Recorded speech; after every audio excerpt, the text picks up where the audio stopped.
Now we're going to figure out, what do we do now? The world has changed. When you all were young, your parents probably put you on a school bus or drove you, or you walked to school. You went to school. You had no problems other than the teacher was the one in charge. Yeah. Yeah. They told you what to do, when to do it, and how to do it. And you said, okay, and you did it.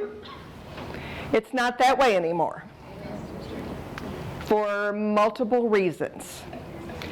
So what we need to do is we need to move forward.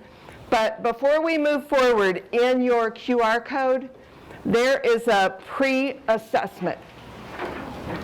So I put everything on a Google Doc, and so go to that Google Doc, click on the pre-assessment, and then you'll be able to access it. Which one? This is the behavior. Yes. Classroom management behavior.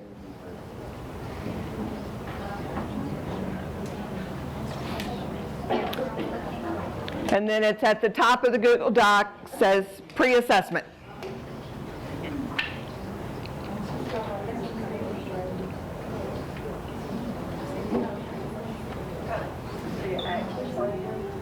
Can, yes. And then it says pre-assessment. Yeah, that's like a multi-step process here. Could you get to it? Yeah. Okay, perfect.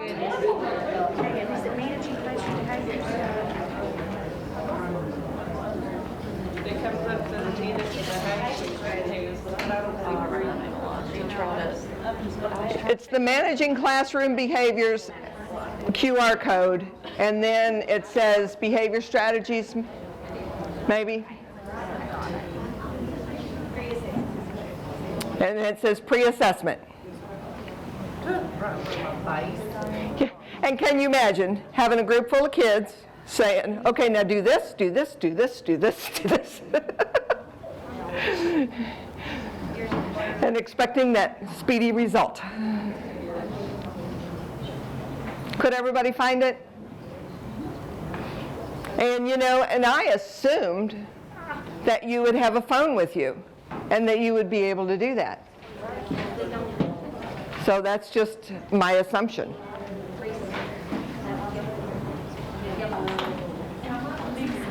Now the other links in there, we'll talk about those as we go, but you don't have to go down a rabbit hole and look at everything right now, because I will upload the PowerPoint so that you have a link to that as well once we get through the day.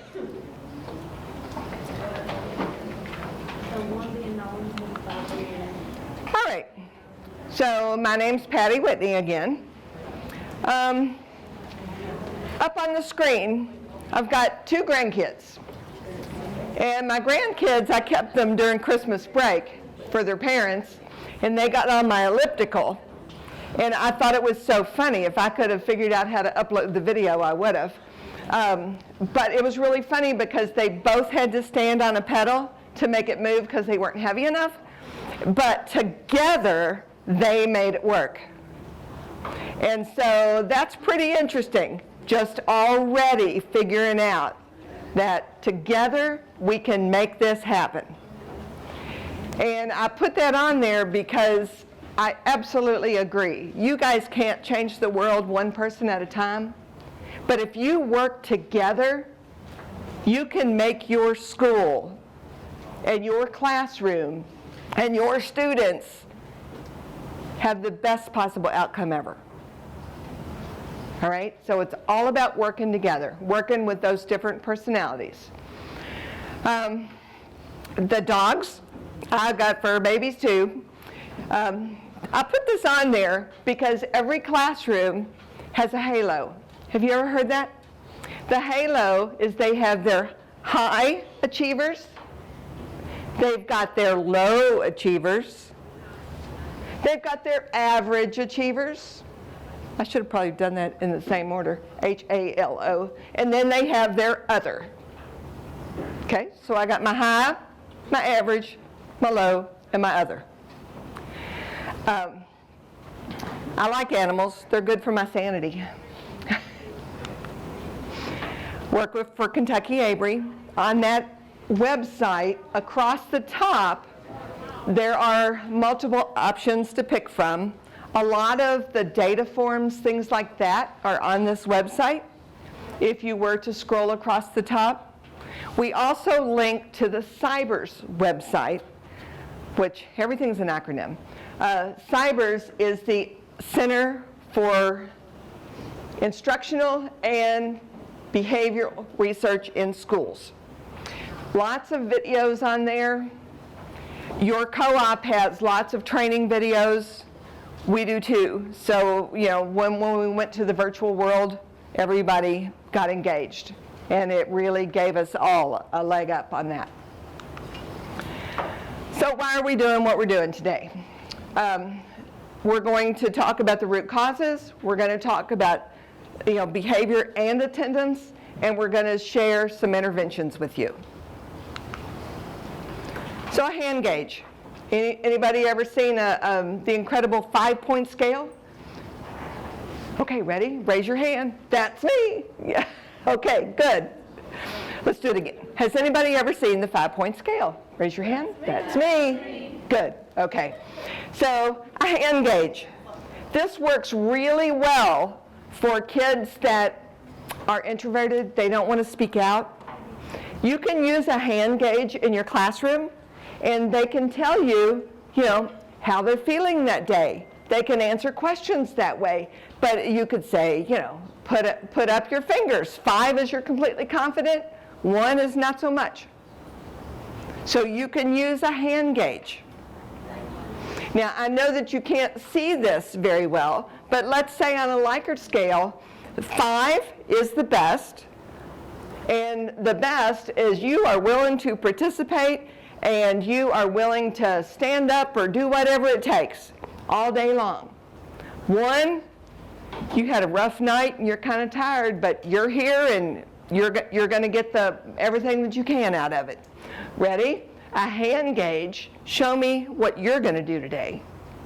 So it's 5 all the way down to 1. Good. Yeah. Okay. All right. So hand gauges work really well. There's a link in there for an action plan. How many of you guys are list makers? Raise your hand. That's me. Good. Okay. If you make a list, do you ever do something and then put it on the list and then mark it off? Yeah. Yeah. Just to make sure that you noted that you did it. Okay, good. So sometimes it takes more than just a list. Sometimes you have to actually have a plan and a sequence of events how you're going to carry something forward. All right, so I put in an action plan for you just in case you needed to expand that list-making capability. Sometimes you decide what it is that you want to do. So let's say I'm going to put a new ceiling in this office area here. All right, so a new ceiling just doesn't appear. What would I have to do first? Pick out the lumber or pick out the material. Then what? Measure it. Go get it. Figure out if you got to paint it. Okay, so you put things in order. And once you put it in order, you can chunk for success. You can make it happen. So action plans are very, very good, especially if you are rethinking how your classroom looks.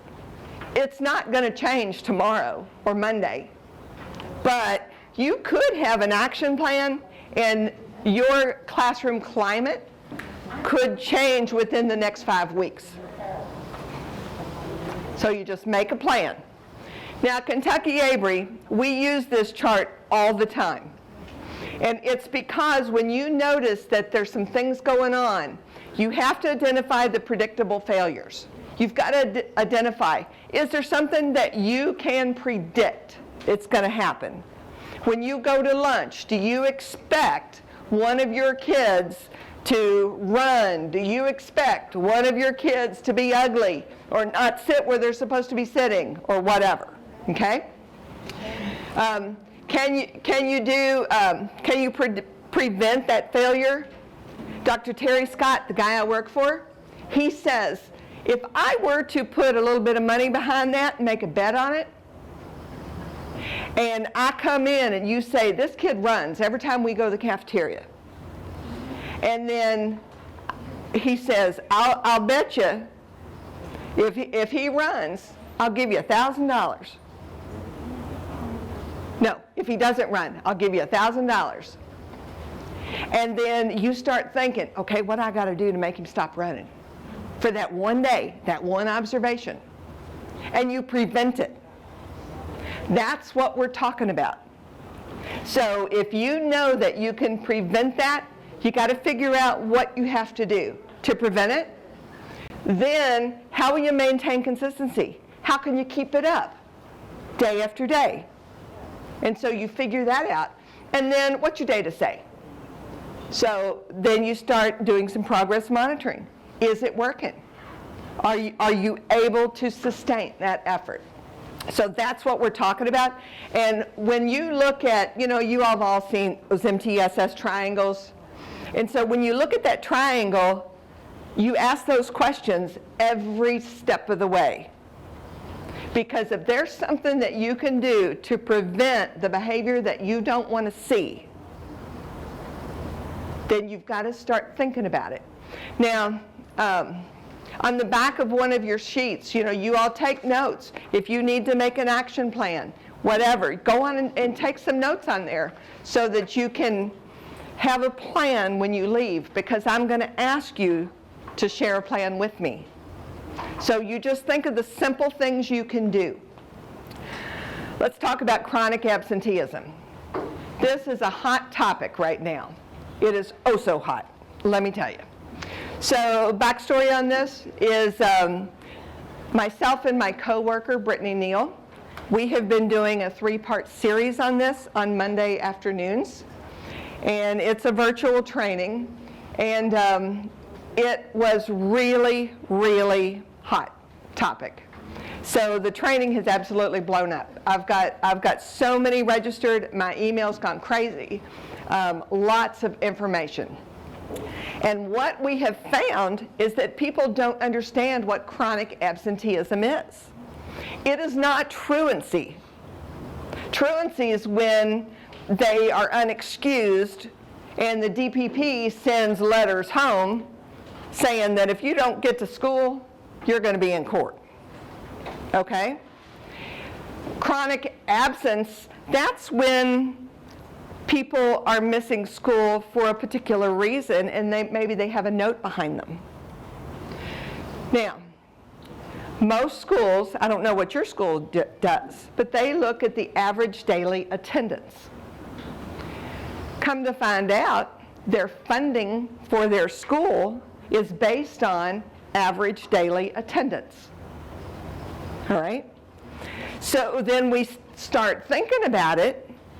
What about those kids that miss just enough that they are growing their own gap? They're not special ed. Could be special ed, but they may not be. But they are growing a gap because the kids that are coming to school every day are going like this, and those kids that miss, they don't go quite as high, quite as fast. So chronic absenteeism is when people miss 10% or more of school. Do you know how many days you've been in school already? 85? 104? Okay. So look at this one. What does this math tell you? 3 days and 30 days, 10 days and 100 days, 18 days and 180 days. What's it tell me? Where's my data people? No. 10%. All right, so if you say we've been in school 87 days, 8.7 days is 10%. If you say 103 days, 10 days, 0.3, okay? All right, so once you understand that, everybody got it? Then I'm going to throw something else at you. What about the kids that miss 2 days a month? They are also considered chronically absent. 2 days a month. Now, you can do all the math and all that, but then you've got these outliers that you got to go back and find.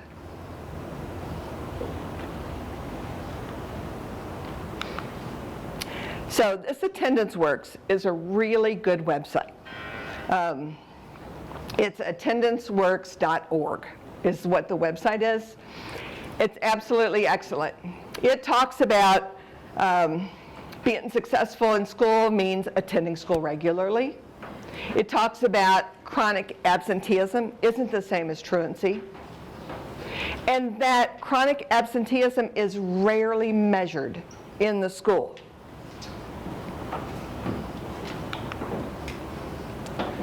Parents don't know their absences are adding up. Parents may let it slide. What if the kiddo is high school, 16 years old, has a driver's license, and the parent leaves early, and the student just maybe sleeps in and goes late? Well, they keep missing that first period class, and what if that first period class is their math class? They're going to have major gaps in learning. So just think about it, and parents haven't realized. And at this point, schools didn't know about data tools and things that they could actually look at as well. Educating families will help with the attendance, and program initiatives help. Let's do That's Me again. If you have PBIS, Positive Behavior Interventions and Supports, in your building, raise your hand. That's me. Oh, y'all's enthusiasm is awful. Okay. Let's do that again. PBIS in your building, raise your hand. That's me. Okay, that's better. All right, so on the Kentucky Department of Ed website, there actually is a website for chronic absenteeism. And on this website, guys, this data said 1 in 6 were chronically absent, and that was data before COVID. Before COVID. Now, think of what we've got now. On this website, they also have a data tool, and administrators or district personnel would use this data tool because everybody doesn't have rights to it. And it's called chronic absenteeism. On the data tool, I went to one of my districts because I don't have campus rights. So I went to one of my districts and said, let's experiment with this data tool. So we did, and what I found out, in a school of 450 kids, 211 were chronically absent. Now think about it. That is huge. And that was a district that did not have a flood. They did not have a tornado, no natural disasters whatsoever, just the COVID effect. So you've got to really start and wonder. Make your list on your list. Who is it that you're worried about? Don't put kids' names, just put initials if you're writing notes to self. All right, so we talk about the concern. This is really interesting. We can actually tier this for tiered support. And from what I have found, when you do that MTSS triangle, that people have actually made tiers of support for chronic absenteeism. And Kentucky has this also on one of their videos that they have on that chronic absenteeism website. So you've got your low-risk kids, you've got your kids to watch and maybe match up with a mentor. You've got your chronic kids, that's 10% or more, and then you've got your severely chronic, which is 20% or more. If you're going to make a difference, you've got to get the kids in the building. So, and then you've got to figure out, how do we do that? Because you can teach all day long, but if they're not there to listen to you, you're still stuck. So, what do? On the little sheet that you have, on the, when you went to the pre-assessment on that sheet, it says there's a spreadsheet. I couldn't find a tool to do what I wanted, so I made one. I would be that analyst type personality also. Okay, so I made one. So what this tool will do, here's the way to use it. You don't have to go to it or anything right now, but what you do is you put your roster of kids down the left-hand side. It will automatically bump it over to the other side as well. Okay, so it's made user-friendly. So you've got your roster of kids. Then you put down whether you have a relationship with this kiddo. Have you established it? Have you maintained it? Or have you restored it? So these are relationship categories. Okay? So so maybe it's a kid that I really haven't seen much this year. So we don't have a relationship. I need to establish one with this child. All right, so then we've got that part of it. Then you list how many days you've been in school, how many days the student has not been in your classroom, and it will tally it up for you and highlight the ones for tiered support. Now, this is designed to use as a classroom tool. It's not designed as a school tool. There is a school tool on KDE's website. What I have found is people don't know it's there because they don't have rights. So that's just something that you can advocate for, is, let's look at that. On the second part of that spreadsheet, it actually has, what do we need to do? And let's create an action plan for this kid. And you can't just say, you can't just say, come to school tomorrow, because that's not going to happen. But you start making steps towards building relationships so the kiddo will come. If you had to do the math, I put this in here just in case you have to do the math, but you don't have to because you'll have the spreadsheet. So then I started thinking about it. Well, if we're identifying these different relationships and where they are, if it's establish, maintain, or restore, maybe in the restoring category, maybe those are the kiddos that we said something to a parent and it truly offended them. And now we need to backtrack and make it right. Or what if you just haven't seen the kiddo or the parents? You got to establish a relationship. And don't let the kids go that you've already built a relationship with. You need to maintain it by doing certain things. And so there's a checkbox on this. It's actually from Dr. Clayton Cook is the one that created this thought of this relationship building. And so I took all the information that I could find, put it on a usable form, and you can use the form. So it kind of gives you a roadmap of where you're going. But it's all about building relationships. And the reason why I said that is because building the relationships is the #1 behavior intervention that you will find you will get a lot of bang for your buck. It's huge. Remember I told you I was Teacher of the Year. When I did that, it was really interesting. One of the kids in my class, he was a leader in, by nature. He was just one of those kids that everybody followed. And this kiddo would buck me no matter what I said. He was going to do the opposite. So one day I just thought, okay, I'm going to have to go this kid's home. So he left on the school bus. I beat him to his house. And I was standing there waiting when he got off the bus. I said, "Is your mom home? Let's go have a talk." And so we, just had a little conversation. I had called the mom before I went, of course, just to make sure it's all okay. And I set the stage for it. So when I finally got there and we had a little talk, that kiddo watched my back from that point on. Because he told all the new kids that came in, he said, "You better do as she says, she'll show up at your house." And it worked great. But you've got to lay the foundation for all that. Home visits are huge. Because number one, you don't know what kind of house the kid comes from. You don't know the environment. You don't know anything about the kiddo, other than they show up on the bus and leave on the bus. So home visits are great. It's a good tool.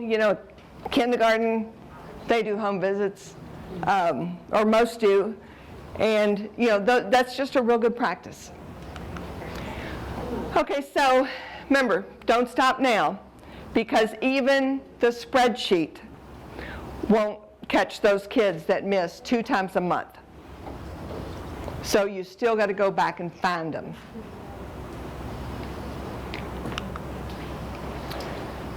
What matters? Well, instruction matters. We know that you got to meet the kids where they are. If you're talking way over their head, they're not going to get it. They're going to close you down. It's going to be like the Charlie Brown, wah, wah, wah, wah. Effectiveness matters. Do the simplest thing first. Don't jump to all that hard stuff. If you don't have to do a token economy that you have to keep up with, don't do it. Do something easy. Because guys, I don't know about you all, but I'm working around the clock. And now that we've got email on the phones, and we've got calls, and we've got text, and we've got remind apps, and we've got all this stuff, people are talking to us all the time. So don't make your life complicated. If there's something easy that works, do it first. Adult behavior matters. That is huge. So adult behavior, that's what you do. Do you know that behavior intervention plans are designed so that the adult will do something different? It's designed for the kid, but it's all about adult behavior. It's what you're going to do. So, simple way to make a big difference. This is called threshold greetings, positive greetings at the door. Anytime you go through a threshold, you should say something to kids. If it's a student with a challenging behavior, they really need you to say something. Don't just approach it when they come in. What if it's when they're leaving you to go to another class? Say something as they're leaving also. That will make a huge difference. Because once you do the threshold greetings and tell kids what's coming up and maybe set the stage for success, you have a whole lot less problems. If you wait, then what you're doing is you're saying, "I'll just wait and see what you do and then we'll handle it." Tell them what to do first. My grandkids, I told you I've got 2 grandkids, and I always tell them what's coming up. And I tell them in a positive way instead of, "Don't you do that." It's always setting the stage for do this way. Then, after they do it, I give them feedback. I give them a thumbs up. I tell them what good things they did. And then that just sets the stage for more. It's very cool. Once you start thinking about behavior, I don't know about you guys, how many years have you been teaching? 10 or less, stand up. 10 or less. Okay, so everybody that has more than 10 years experience, you can look around, see those guys. Okay, now if you have been teaching 5 or less, stay standing. Y'all know where this is headed. If you've been teaching 3 or less, stay standing. All right, 2 or less. Experience or just teaching? What? Experience overall in this business? Teaching. First year teacher. Excellent. Okay, good.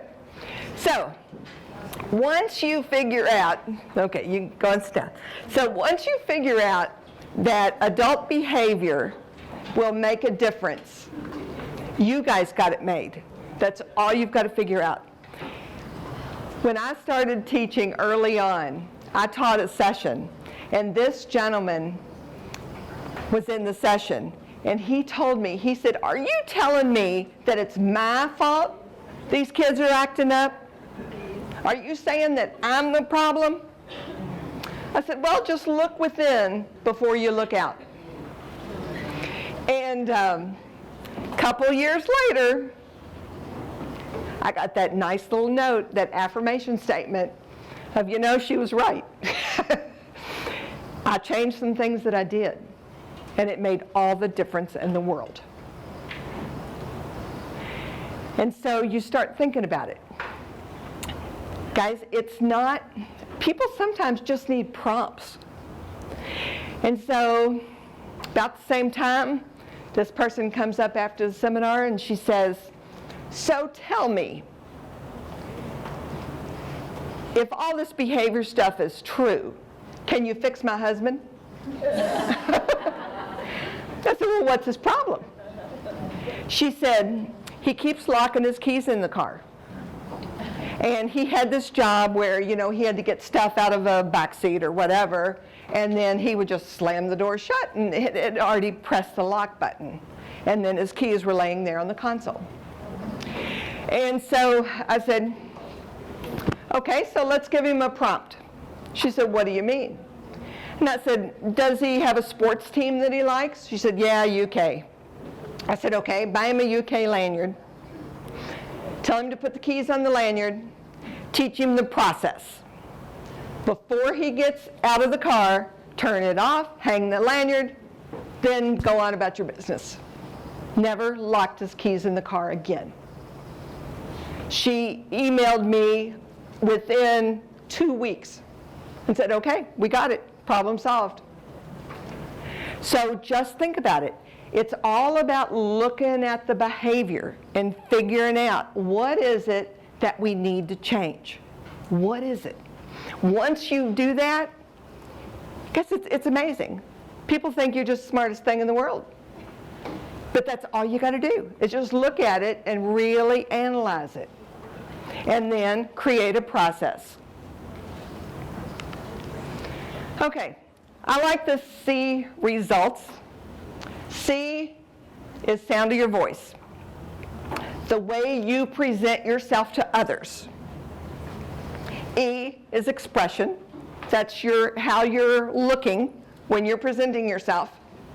I is eye contact. Making sure that you're looking at people, not at your device. And helpful tip. If you're eating, if you're talking to people, if you've got your phone up like this, turn it down. Mute it, turn it down. Then you can't see all those messages, all those emails, all those notifications pop up. Because that makes it look as if you're not interested in the person. So just turn it down. You start to think about, this behavior, it reaches far beyond school. Think about your personal life.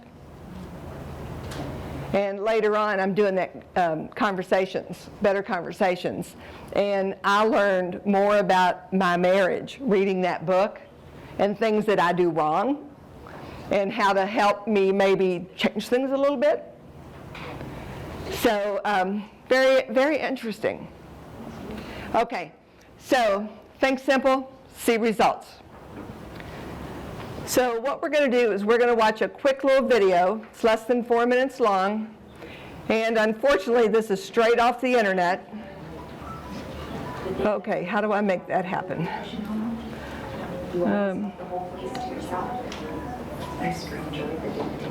Okay, hold on. Or in another room taking up space. It's just It's coming. I promise. someone who can share your vacation. Yep. Hey, Mr. Keel. Did you see that? Why would somebody do that? Please go into the classroom, no talking, quietly. Hey, Miss Merrill, how you doing? We need you How do inside. you think that makes us feel? I forgot my number. What's your name? Jordan? What's your last name? Carter? Go ahead. School is hard enough. Come on in, sit down quietly at your desk, and begin writing. This kind of stuff just makes it harder. I said quietly, please. Who's talking? Is it you, Sophie? Don't let it be you. Don't believe me? Please just watch. I'm not up here for me, I'm up here for you. Pay attention. Okay? Now somebody answer me. Somebody needs to answer me really fast. Every time we're ignored or yelled at or silenced, the teacher takes away what's possible.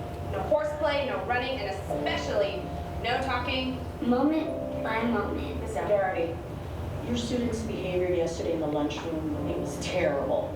Next time, silent lunch. Did you hear that? Stay in line and catch a bubble. I'm not playing. If this is education, we're in trouble. Bye, Miss McGarrity. Frederick Douglass said, once you learn to read, you'll be forever free. The way it is now, 2 of the 3 of us will never be able to really read. It doesn't have to be this way. Hey, Jordan. How you doing? Good. Everyone we meet throughout our day can make a difference. I've been waiting for you to arrive. All the difference. Good morning, Jordan. How are you? I'm doing well. Thanks for asking. How are you? Good. Go ahead and put your number in. Talk with us, not at us. That's okay. I'll look it up for you. Go ahead, sweetheart. Okay. All right. Teach us what we need to know. That's how we get smarter. Well, good morning, Sophie, Janicia, and Jordan. And when you talk with us and teach us, give us bigger and bigger words. Now what I'd like you to do, children, is turn around and converse with your neighbor and discuss where the mother might have gone. Words that we can use to read and understand. She's afraid for evil, so she comes at night. And that will take us places we could never reach without you. Remember, we're entering the learning zone. Now, how can we show our respect to the children and teachers who are working? We can walk quietly. Yes. Okay, kids, so what I'd like you to do is continue writing your narrative, documenting your emotions. If you were the baby owl and your mother abandoned you in the nest. What can you do? Learn all that you can, so that you can challenge us to be our best. You would have stayed an assistant family, whatever they needed. Share yourself with us, and show us how to share ourselves with others. Give us courage.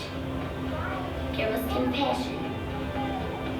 Help us find our own voices, so we can become who we are meant to be. Why would you want to silence us?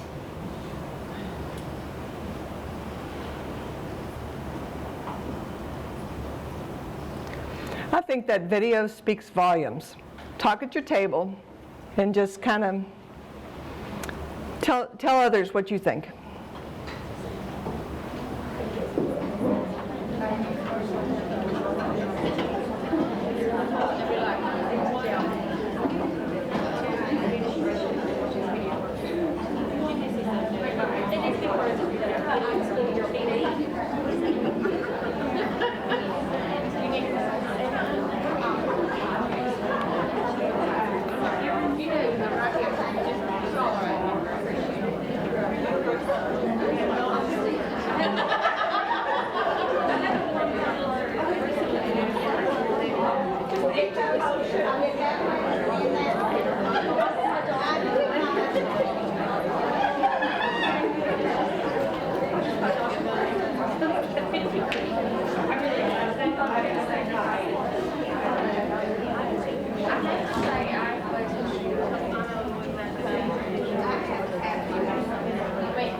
Excellent.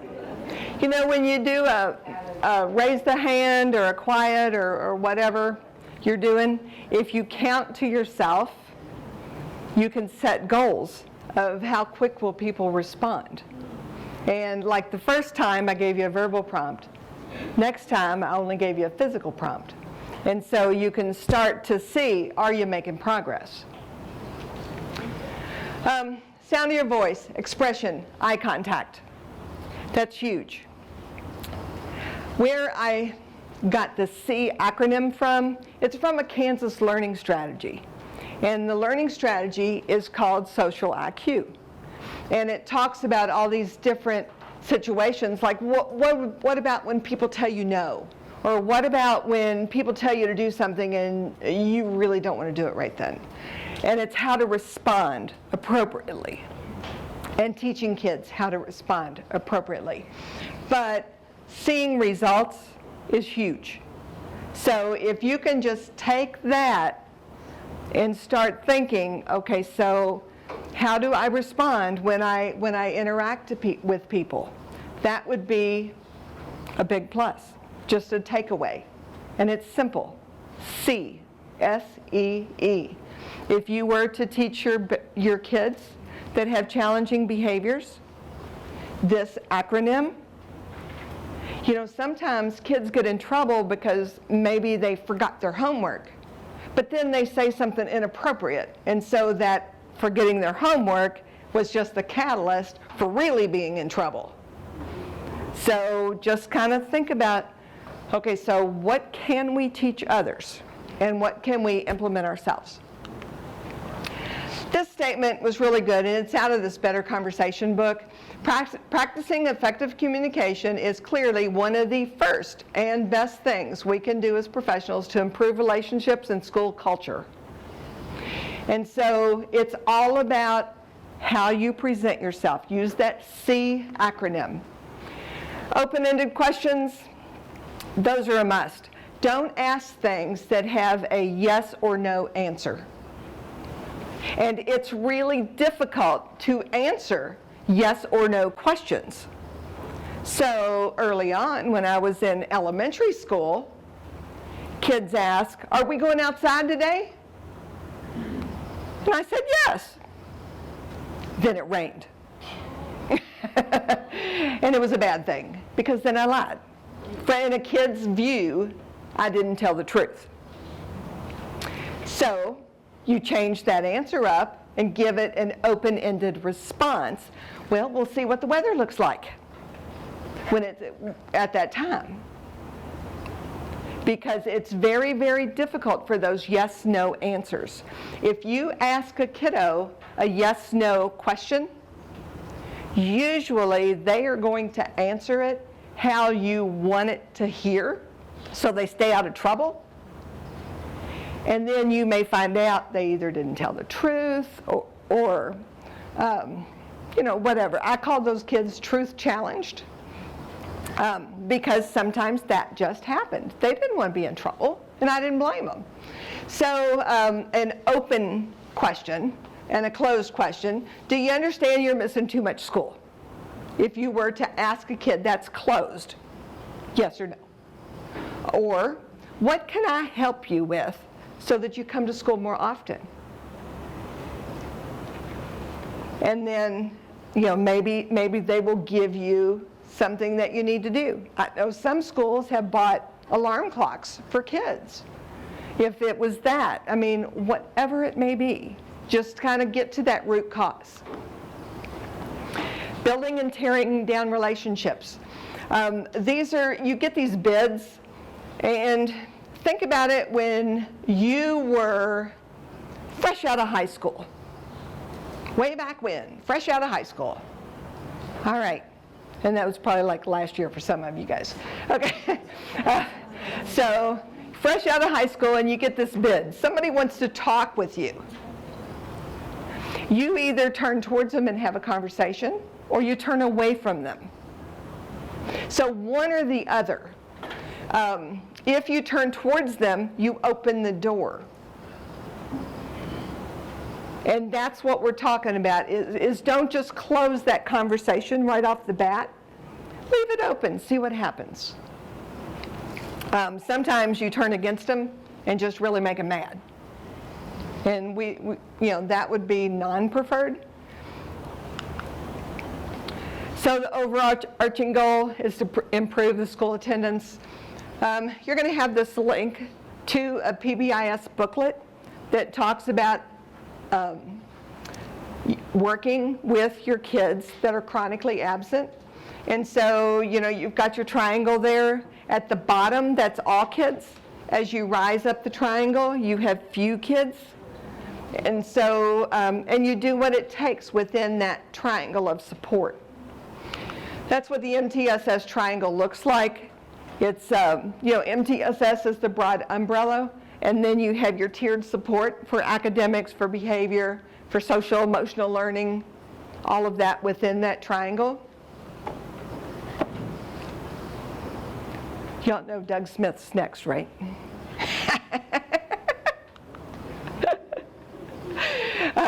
This tiered support on this one, this was out of a KDE video, and I thought it was interesting because, the first thing, it all talks about relationships. And guys, what I have found out through my research is sometimes kids aren't coming to school because their parents had a negative school experience. And so now, those parents have projected that onto the kids. And so there's a multi-layered issue here. So then you use that C technique, SEE, talk to the parents, talk to the kids, and look at the relationship building. Do you need to restore it? Do you need to,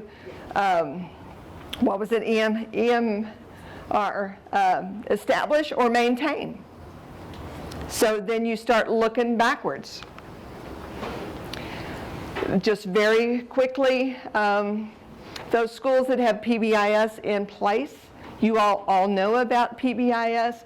It's positive behavior interventions and supports. If you don't have PBIS in place in your school and you don't have one of those cute little acronyms and things that tell the kids what to do, maybe we can help you get that set up. And so we can talk about that if you're interested in learning more. But it's all about the rules, expectations, acknowledgments, actions equal consequences, and positive actions equal positive consequences. Negative actions, consequences don't look so good. But there are always consequences for the actions. So this is just a sample of what PBIS actually looks like. This one is kind of catchy. The bus one is be safe, use inside voice, stay in your seat. And stay in your seat is back to back and bottom to bottom. So your back to the seat back, bottom to bottom, and then belongings in your lap. Because sometimes, school buses need help and support as well. The 3 R's, respect, responsibility, being ready.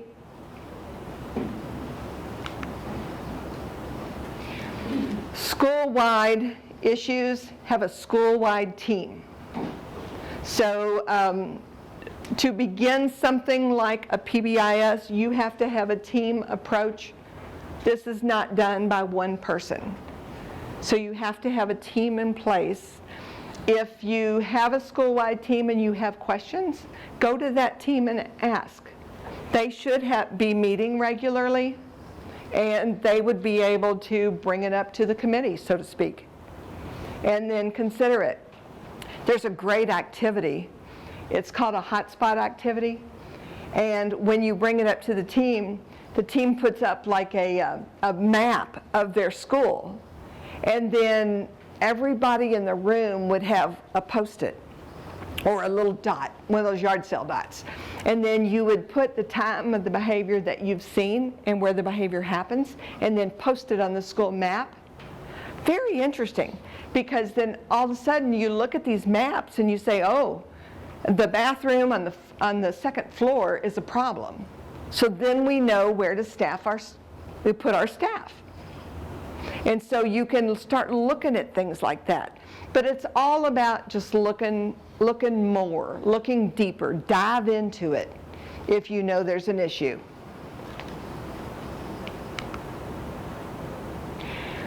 Prevention, problem behaviors, that takes us back to those 4 questions that we ask, and you all probably all seen a slogan that says, if you can predict it, you can prevent it. Rules and expectations, that's what we want the kids to do. Routines and arrangements are what we do as adults, adult behavior. The acknowledgement, we've got the verbal praise. That's the first thing. Remember, do the easiest thing first. So verbal praise. Tell kids exactly what they did, right. If they keep doing something wrong, try to point out something that was positive and say, I'd like to see more of that. That was really good. And then you start building that behavior momentum and moving them forward. And then you go to things like access to privilege. Do things that don't cost money. First in line. You can be the door holder. You can go to lunch first. Just try to look at, you can pick your computer. So think of things that don't cost anything, but it's access to the privilege. Makes them feel special. Public praise. A lot of kids really like praise. Some kids are, they don't like it that much. I've got 2 kids. One's an extrovert, one's an introvert. The extrovert on a swimming team did great, loved to win. Go kid. Introvert, won a race one time, everybody clapped, never swam again. Because it scared her to death. Yeah. So you just think about things like that. It's not all one size fits all. So it's whatever works for that kiddo. I'll give you the link to, actually this levels of encouragement or an acknowledgement is on the Avery website. So what you do, you go to training forms and documents, scroll down to the bottom, and you've got all the PBIS stuff at the bottom. So last thing I'm going to tell you, and then I'm going to stop, is what can we do? Universal strategies. Be intentional, build awareness, motivational strategies. If it's a very young student, you have to make a real effort at making and building a relationship with the parent. If it's an older student, they need to learn skills. They need to learn the how to make it happen. And guys, I used to tell this story all the time before I was old and gray. But if you live in this community that you teach in, if you live in that community, those kids that you have in your classroom are the ones that are going to be putting brakes on your car. So just think about it. You want them to do a job well done. Yeah, and do the whole thing. Yeah. So just make sure that you understand, this whatever you're doing today and tomorrow and next week, it carries on for a lifetime. All right, so we're going to stop right there. And there is a post-assessment. So on the post-assessment, go on and fill that out. And on the post-assessment, it's going to ask you for one action plan item. One thing that you can do before spring break.